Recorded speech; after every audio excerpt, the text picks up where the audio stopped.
I came so they can have real and eternal life, more and better life than they ever dreamed of. That's the promise. Not just life, but real life. Not just existence, but abundance.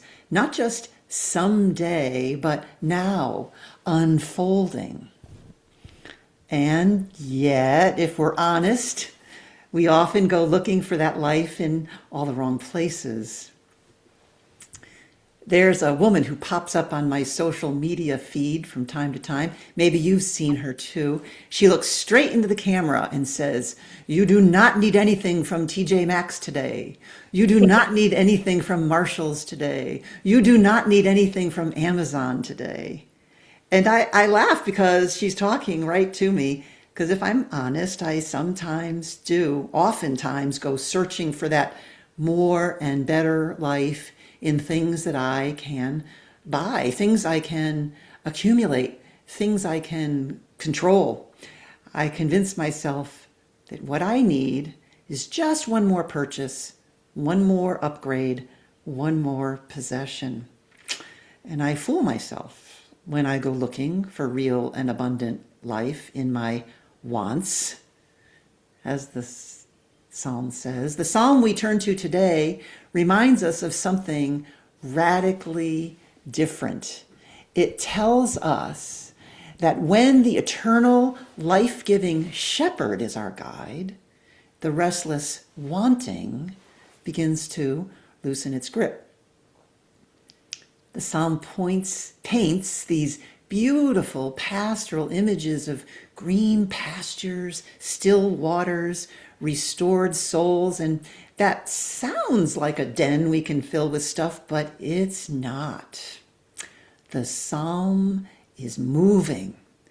It's walking beside the water. It is traveling along paths. It is passing through valleys. This is not a picture of life where we sit and collect things. This is a journey, a life in motion with God as our guide. And the path we are led on is described as a path of righteousness. And that path of righteousness sounds kind of lofty and abstract, but maybe intimidating even. But the Hebrew word for path doesn't mean pristine, untouched path. It means tracks, ruts, grooves carved into the ground by steady turning of an ox cart's wheels. It's a path of righteousness as a well-worn, repeated path of living. It's a way of living. It's a groove. So walking with God is kind of learning to find your groove, a way of living that is shaped over time, worn into your life through patience, through relationship, through faithfulness. And it's a life that reflects the goodness of the one who leads us. And here's something else. In the Bible, shepherds were not powerful or prestigious. Shepherding was the work mostly of women and children. Rachel was a shepherd. Zipporah, the wife of Moses, was a shepherd. In the Song of Songs, the woman is tending flocks. And David began as the youngest child, the one sent out to watch sheep because no one else wanted the job. Shepherds were and are necessary, yes, but not celebrated. They were overlooked, expendable, living on the margins. And yet, this is the image God chooses. When Jesus says, "I am the good shepherd," he's not claiming status. He's embracing solidarity. It's as though he's saying, "I am the good dishwasher, the good housekeeper, the good sanitation worker, the good day laborer, the good immigrant. I am the good shepherd." Jesus places himself among those whose work is essential, but whose lives are often unseen. And from that place he leads, not from above, but alongside, not with force, but with care, not toward accumulation, but toward abundance. And that abundance is not found in what we gather, but in what gathers us. Surely goodness and mercy or kindness will follow me all the days of my life.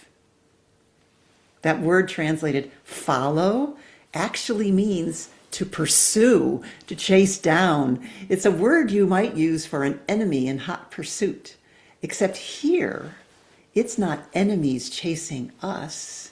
It's goodness, it's mercy and kindness, relentlessly. Only goodness and mercy will be chasing me down all the days of my life. We spend so much of our lives chasing after things, security, success, approval, and all along, it is God's goodness that is chasing us. All along, it is mercy that refuses to let us go. And the journey doesn't end.